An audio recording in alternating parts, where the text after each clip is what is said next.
Last time on Understanding Fast 5. Wait, who is that again? The year was 2013. You're wearing this exact outfit while playing Angry Birds Space on your iPod Touch and watching the newest episode of Tosh.0, when suddenly a commercial comes on and you're activated like a sleeper cell agent. Fast and Furious 6. Time to lock the fuck in. It's not every day that the 6th Fast and Furious film is released. How did we get here?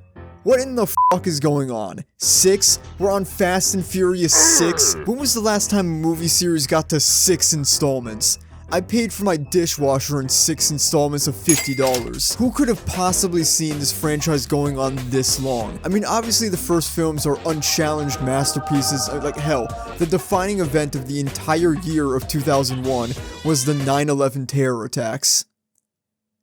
Wait, fuck, I mean the first Fast and Furious film. While the first 3 films were undeniably deep, introspective, and nuanced films, they were also bombing at the box office because literally nobody else understands these movies like I understand them, and they were all too freaking stupid and dumb at the time, and I'm a cinematic genius, and I'm so good at watching movies, and Dom Toretto, the car, and driving, well, at Explosion, but the cop car. There were car culture and street racing focused films, kinda, I mean not really, but like they had RX-7s, and Eclipses and Supras, and they had the PS1 in the dashboards and the neon and the big skateboarding shoes and their hot girlfriends, and Paul Walker was in fact the original white boy awesome. I like to compare the original trilogy to a philosopher who's Gucci down to the socks, but eventually change came to the Fast franchise as change comes to all things. All things except Rob Dyrdek, who is still somehow dropping new episodes of ridiculousness in 2024. Rob Dyrdek, you have to stop. You are 76 years old. 36 seasons is too much. Stop it. Knock it off. Just for the record, this channel is a strictly Tosh.0 household, mainly because watching ridiculousness actually lowers your home's property value. This humble little franchise about street-level criminals had evolved or devolved into this off-the-wall absurd action franchise. That exact sentence has probably shown up in at least 13 videos about Saints Row. The debate about which era of the Fast and Furious is better will be raging for the rest of humanity's reign on Earth. But if you're Universal Studios and you're looking at how much money Fast 5 made, you'd have to be a coconut-brained asshole to not greenlight at least 1 or 7 more films. This team, these actors, Justin Lin and Chris Morgan back for the 4th time for a 6th film. This movie was going to be more fun than dunking your balls in a vat of acid. But it wasn't just about the money for these two. I mean, it probably was, but according to the audio commentary for this film, Justin Lin claims that ever since Tokyo Drift, he's had a rough idea in his mind of how this series would build up the world, the mythology, and where the characters were going. He claims he had to pitch these big ideas in order to convince Vizzy Dizzy to come back for his iconic Tokyo Drift cameo. Although there's conflicting reports here, I've listened to the commentary tracks for all of these movies, and this is the first time he's ever even like alluded to a bigger plan. And most sources say Vincent Diesel did it for the Riddick, so So let's recap what happened in the last 2 entries. In Forced and Furious, Brian and Dom reunite, and also Mia is there for a few scenes, and they must avenge Letty's death after she went undercover in a cartel for FBI Brian, so they could clear Dom's name and he could... Wait, what? That doesn't make any fucking sense. Why would that exonerate Dom? Then Brian and Dom utilize the power of love to kill a man with a 1973 Chevrolet Camaro. Then in Fast 5, they're all fugitives after they break Dom out of prison and flee to Brazil to steal a giant safe from an even larger criminal empire with the help of all their friends, and they each get $10 Brazilian and ride off into their respective sunsets. Oh, and also Mia was pregnant with her and Brian's child, and Dom bagged another hot blonde cop who simply couldn't resist his American muscle. Which brings us to Fast and Furious 6. Or Furious 6 if you want to be accurate to the title card. So now that we're all caught up, without further ado, we can get into Furious 6. Furious 6 picks up where the last one left off, with Brian about to be a father. They're all living the good life in the Canary Islands, tropical, nice weather, no extradition, but it doesn't feel like home. Sure, Dom has an engine on his porch. Did he finagle an engine lift up a flight of stairs? Wait, never mind, what am I talking about? I forgot in Fast 4 they established that you can lift an engine with one arm. But the fact is, They're trapped here. They're still wanted criminals. This isn't freedom. They're still running. That thing Dom said he was done doing. Man, fuck. We have to stay here on this tropical, beautiful island with millions of dollars and total freedom. God damn it. We can't go back to the shithole that is Los Angeles. Fuck. But all this changes one day when Dwayne Johnson shows up with an envelope.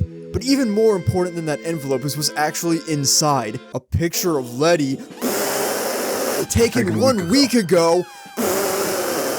Which means one of two things. Either Letty is actually still alive somehow, which would be ridiculous and kind of undermine the fourth film entirely, which was all about avenging her death, or Letty is still dead and only 1 week has transpired since Letty died in Fast 4. I mean, the picture from the post-credit scene in 5 was technically taken before her death. But Dwayne Johnson isn't just interested in reuniting Dom with some random woman. I mean, why would he care if Dom's ex is still alive? No, he's here because Letty has been connected to a rogue terrorist cell who just did an attack in Russia, unfortunate timing I know, led by an ex-British Special Forces officer named Owen Shaw. They're stealing military shit to build a crazy MacGuffin device known as Nightshade, which is an EMP or something. It's not important at all, so don't worry about it. So Dom calls up everyone except for them, I guess, and he says, "We gotta get Letty back." And Roman and Tej are like, what? Who? Why? Which is actually a decent point. I mean, not just for these other characters who weren't in movies with her, but as an audience, do we even know who Letty is? She was Dom's badass, tough girlfriend who he regularly attempts to cheat on in the first movie, but ultimately, she didn't have too substantial of a role in that plot. Her and Brian never even speak to each other a single time in the entire series before this movie, which is the only time they ever talk to each other. And then she was in 4 for a little bit, but she was mostly a plot device. Her death was just character motivation for Dom and Brian to reunite. Sure, she's Dom's wife, but we've mostly only ever seen her making out with Dom across these films. Sorry, I just need to interrupt myself and kill the pacing for a second, but when I was pulling up the clips of them making out in the first movie, I never noticed this before, but Leon is in the garage with them. Look, here he is in Brian's Supra, which is right there in frame when they start really going at it. Yeah, no wonder Leon never came back to the family. These two have no boundaries, unironically get a room, what the fuck. But damn it, the thing about love is, if it's real, you would leave paradise and descend into hell itself if it meant your bae was down there. Yeah, hell. That's right, they're going to London, England. Oi, bruv, it's a bloody London adventure, eh? God save the Queen! Oh, fuck. Furious 6 is a real return to form for the series, and it totes perhaps the deepest narrative we've seen in quite some time. It asks questions about identity, free will, free Dom. We have to free Dom from not being with Letty when Letty is MIA. Mia, who is also missing in action in this film because she has to watch her and Brian's child in the Canary Islands, and a canary is a bird that goes into mines to search for toxic gas, and a phoenix is a fire bird, and Phoenix shoots the gas tank of Letty's car, and Owen Shaw tries to win by using a tank, and a fire bird is a type of car. Let's get into it. Probably the most ridiculous thing about Fast 6 is Shaw's Shadow Crew, as they are basically evil clones of the Fast Gang. Well, I wish this idea went even further, and there's almost no point in me even mentioning it since Roman does too. It offers an opportunity for pondering. Dom's crew has a considerable amount of talent between marksmen, hackers, drivers, and fighters. If they put their mind to it, they could do a lot of damage and evil. Thankfully, they're good people who would never endanger the public or do anything reckless, but you could perhaps view Shaw's gang as an alternate reality, distorting and twisting our heroes into these terrorists who will stop at nothing for money. Damn, these guys sound cool, actually. The comparisons are fairly surface level. Roman and Tej are just represented by 2 other black guys. Brian and this woman only share being blonde and white and hot. Han's clone is just another Asian guy that we will come back to. Hobbs' clone is just big and white instead of big and Samoan. I guess Gazelle is that guy. Dom's clone was shown at the beginning. He's just a bald guy. I don't know who Shaw is supposed to be a clone of. This ties into what I feel is the biggest theme of Fast 6. Identity. They arrive in London and discover that yes, Letty is in fact alive, but she has amnesia.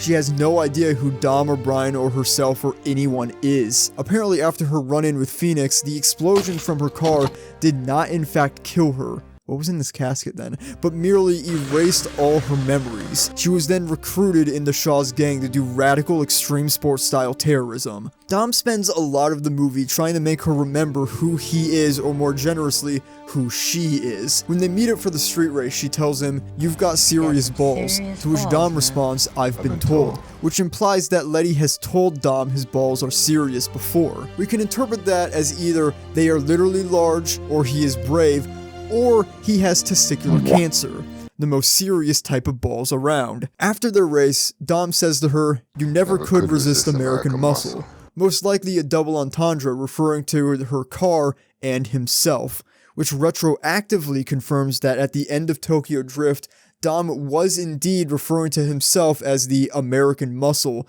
that Han was into. Han does drive Chargers and a Ford Maverick in these last two movies, but he also drives plenty of European and JDM cars as well. This movie uses Brian's son Jack as a way to introduce this whole Dom only loves American muscle cars thing, or that started in 4 or 5, I don't remember, and this rivalry thing where Brian is only JDM, and while it is accurate that a white boy would be obsessed with 90s JDM, Dom also drove a 1993 RX-7 in the first film and a 1993 Honda Civic EJ1 and escaped the country in Brian's Supra. They even tried to extend this to Letty, but she drove a 1997 Nissan 240SX in the first film. Boy, I sure hope somebody got fired for that blunder. Oh yeah, I was talking about Letty. So Letty is being pulled from all sides, stuck in the middle of this battle between two crews who both claim to have her best interests at heart. Shaw nurtured her back to health and trained her after her explosion, but this picture of her and Dom and his stories of their youth and his persistence make her believe Dom really is her husband from a past life. Although it kind of would have been interesting if Letty didn't have amnesia. She would have decent motivation to actually just be pissed off at Dom and Brian after her near death, go bad, and link up with Shaw's crew. I mean, think about it. Dom's kind of an asshole. She spends 5 years trying to find him again, following the smell of skanks only for him to leave her again like a week later. While we may understand he was trying to protect her, from her perspective, he just left again. And then when she was foolish enough to work with Brian to try and clear Dom's name, he sends her into a suicide mission. The Letty plot could have been about confronting the mistakes these two have made in the past. They actually kind of do this with Brian blaming himself for everything, but she has amnesia, so she's just kind of like, whatever. And Brian's guilt is it's kind of awkward when Giselle is right there and she worked directly under Braga and was entirely aware of and okay with sending all of the drug runners to their deaths for years, including Letty, Dom, and Brian. Like, Dom and Brian were supposed to die on that beach just like everyone else. She doesn't give a shit. But I know what you're thinking. How does this all tie into the Nightshade device? The EMP Shaw's team is assembling to sell off to the highest bidder. Well, it doesn't really. An EMP disables the electrical grid, or the power. As this guy from Batman Begins puts it, that's power you can't buy. That's fear. Imagine no electricity. You couldn't charge your phone or watch TV. Millions would die. Using just the threat of this device, they are able to make the British Army buckle to its knees. Their power to take away power elicits so much fear they can supersede world governments and militaries. I recently watched GoldenEye, and that movie is also about a wacky sci-fi EMP device being assembled by a former British agent for money. I don't really have any greater point. I think this is kind of interesting. But fear isn't the only type of power. There's also the power of love, and unless your love is a Discord kitten, an EMP can't stop that. And luckily for Dom's crew, all they have is love, and the third type of power, horsepower. But we can't forget about the fourth power, these hands. One of the most memorable parts of the film is the double fight scene in the subway station where Letty fights Gina Carano, Dwayne Johnson's new partner after Elena left him for Dom, and Han and Roman fight this guy who you might recognize from The Raid. Now this scene is funny because they get their asses completely kicked, but there is something kind of frustrating about them getting a legitimately amazing fighter to be in this movie, only for him to have nobody else on his skill level to fight against. I know from the commentary that this is supposed to be the joke. I guess people thought Han must know Kung Fu since he's Asian, so the filmmakers wanted a scene where he's clueless and gets destroyed, so they're really fighting stereotypes here. Anyway, the scene that finally breaks Letty free from Owen's clutches is the infamous tank highway scene, and Owen goes kinda nuts here. They hit a military convoy which has a tank on it, and naturally they hijack it and start going on a rampage, which actually also kinda happens in GoldenEye. Is Furious 6 just a shameless GoldenEye ripoff? You know, you'd think Fast and Furious would be the franchise to drift a tank, but no, it was James Bond in 1995. I don't know, maybe these movies are losing their sauce. Now this whole rampaging thing does seem very out of character for Shaw to do. He's been depicted as this shadowy puppet master, evil genius who pulls all the strings. Yeah, I skipped over this, but there's this whole thing where Brian goes back to the US to talk to Braga in prison, and Braga is like, Shaw's the craziest, smartest guy ever. He was the real one in charge of everything I did. And it's like, oh shit, this guy is the real ass supervillain. He's evil as hell, cartels, drugs, trafficking, weapons, all done from the shadows. He's deep state, he's as real as it gets. Shaw is a weird villain because we're introduced to him in an action scene where he drives a ramp-shaped go-kart. He's supposed to be this untouchable super terrorist, but he also drives a ramp-shaped go-kart. But once he gets in this tank, he starts running over civilians. That's when Letty finally says, dog, what the hell? It's impossible to know how many people are in each car, so let's just count the cars themselves. He blows up 2 cars, goes into oncoming traffic, runs over 1, 2, 3, 4, that guy gets out, 5, god damn. He's going to have to do a lot to redeem himself from these tank shenanigans. Although Letty does look disgusted at his actions, she does continue taking orders from him, almost leading to her death, technically at the hands of Roman, who attached his car to the tank to use as an anchor, the same way cars anchor the family together and brought Letty back to them. Interesting. But regardless, Dom saves her and she remains on his side for the rest of the film. I know I say this every time, but I think Dom saving Letty in the air here might truly be the first absolutely preposterous and superhuman thing in the franchise. Now we are actually in the action bullshit era.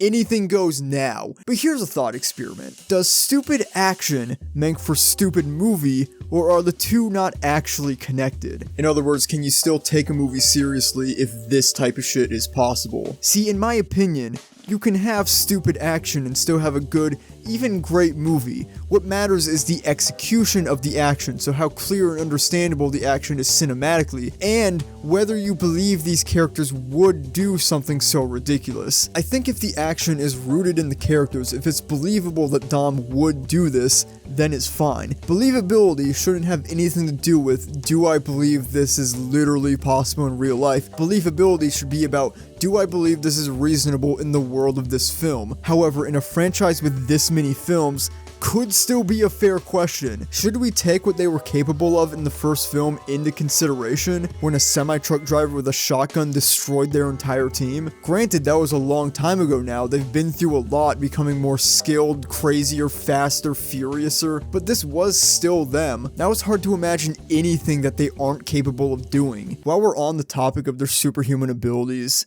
did Dom get less bulletproof? In Fast Forward, Dom also gets shot in his back right shoulder and is unaffected. He actually uses his right arm to punch the guy who shot him. But then in Furious 6, Letty shoots him in his front right should and he's knocked over. Was it adrenaline that kept him powerful in 4, or does somebody need to be fired for this blunder? Gina Carano turns out to have actually been undercover and working for Shaw the whole time. This ties again and again to the theme of identity and trust or something. Alright, it's time to talk about what you've all been waiting for. The airplane chase in the Eternal Runway. Perhaps the most debated and lauded scene of this movie, maybe even one of the most lauded scenes of the franchise. So before we can break this down, we need to understand how an airplane works. You want me to sit here and explain to you how a plane works? Essentially, it needs to go fast, and then it can go up. To accomplish the go fast part, runways were invented to give airplanes the necessary space to get up to speed, then go up. Runways are very long, but usually the plane only takes about 30 seconds to be able to go up. This airplane in Furious 6 takes like 15 minutes, and most scientists who watch this film estimate that the runway must be somewhere in the neighborhood of 30 miles long. So what's going on? Well, first, let's consider that this scene is likely not taking place in real time. So for instance, while Dom, Letty, Brian, and Mia, she got taken hostage and brought here for some reason, are fighting Owen and everyone inside the plane, Roman and Ludacris and Han and Gazelle are fighting everyone else in their cars and fucking around with harpoon guns. Both scenes are happening at the same time, but we're being shown them separately because movie. But no matter how you slice it, the runway is just too long. So I have another theory that could explain this. There is a physics hypothetical about whether or not an airplane would be able to take off if it were on a giant treadmill. Could this be the real reason? Is this airplane actually on a giant physics hypothetical treadmill? Alright, so in some sort of deep narrative way, what does this airplane represent? You know, the finales of these movies have often held deeper narrative significance. I think the two biggest themes of this film are identity and power. There's Letty's struggle for her identity and Shaw's pursuit of power. This specific power is an EMP that will disable all technology, send us back to the Stone Age. Yet he uses technology to do every part of his plan. Even the Nightshade device itself is technology, and that is precisely the irony of his downfall. Our crew uses Shaw's own tech to take down the plane. They harpoon the flappers or rudders or whatever the hell. They open doors on the plane to suck people out, throw people in the jet engine. But there's one technology Shaw neglected: a seatbelt. That was his undoing. A seatbelt is something we often take for granted, but it's there for a reason. It's security, it's safety, it's dependable, much like a family. The biggest difference between Dom's crew and Shaw's crew is how much they care for each other. Shaw openly says to Dom that the importance Dom places on family will be his undoing. They make you weaker, your enemies know exactly where to hit you to make you give up and surrender. Yet it is precisely the trust and love that La Familia has for each other, and the lack of giving a shit that Shaw's crew has for each other, that are why they lost. In the first scene we meet Shaw. He gives the Dom clone a bag of money as payment for a job well done, but it's actually got a ticking time bomb inside. This immediately tells us how working for Shaw goes. You get paid, but it's only a matter of time until boom. Shaw depended on nobody. He was in it for himself. He had no safety net. No seatbelt. Oh yeah, also Gazelle dies. So that's Fast and Furious 6. Wait, actually look at this funny shot of Dwayne Johnson and Vin Diesel. The framing is like weird and it makes Dwayne Johnson look fucking huge and Vin Diesel's really small. So that's Fast and Furious 6. By no means perfect, it's a fun little adventure. Dom and Dwayne Johnson get their GFs back, Han loses his, Paul Walker was there, the action was cool and fun, Ludacris was in it, and even though I've completely and absolutely given up any hope of Hector ever showing up in any of these movies ever again, even as like a quick blink and you miss it cameo, Furious 6 is a romp of a time. Oh shit, another post-credit scene. Oh, what the hell, is this the ending of Tokyo Drift? But wait, who's this in the Mercedes? Oh my god, are we gonna see who's in the Mercedes? Jason Statham? I love Jason Statham! Hold on though, because this actually makes no sense. I mean, does this mean Sean, Neela, and Tekashi saw all of this and just didn't care? I mean, look, I said it myself, in Tokyo Drift, Han's death is weird. It's more or less incidental to the plot that was going on with Han stealing money from some punk-ass Yakuza kid. I always thought it would have made more sense if the Yakuza or Takashi's friends killed him, instead of just a random Mercedes accident. So it makes sense to try and add some extra layers to Han's death and connect it to the events of these last few films, which I guess does make Tokyo Drift take place in like 2014, which is ridiculous. But when you make it less random, you also make the finale of Tokyo Drift more weird. It's not like Sean and Takashi's rivalry and the whole thing with Neela no longer work because they saw some sort of assassin kill Han, throw a necklace on the ground, then walk away. But at the same time, they saw some sort of assassin kill Han, throw a necklace on the ground, and then walk away. Sean and Neela must have been sitting on this train like, what the fuck was that? I feel like the second I see a British assassin kill my friend who I have no reason to believe will be targeted by a British assassin, it's gonna be hard to just be like, Takashi, our rivalry has gone too far. It got Han killed. Because now Takashi's just like, no, Jason Statham killed him for reasons we don't know. Well, whatever, I mean, what's done is done. It's a bit ridiculous now, but it's not like it's ever gonna get worse and more convoluted and absurd. After it was released, the film was an immediate smash hit, coming in at $788 million, over $162 million more than Fast 5. It was safe to say the franchise had never been in a healthier spot. Under Justin Lin and Chris Morgan's reign, they had taken the series from its lowest point to its highest 3 times in a row.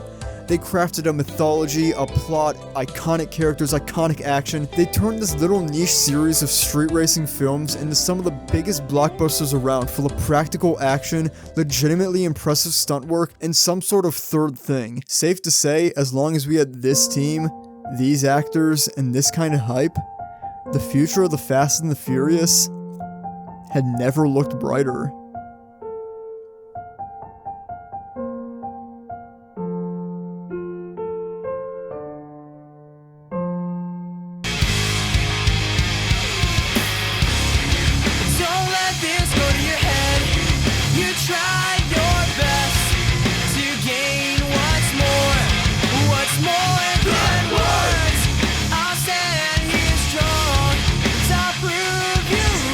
I don't need to be friends with fucking Ghoul City.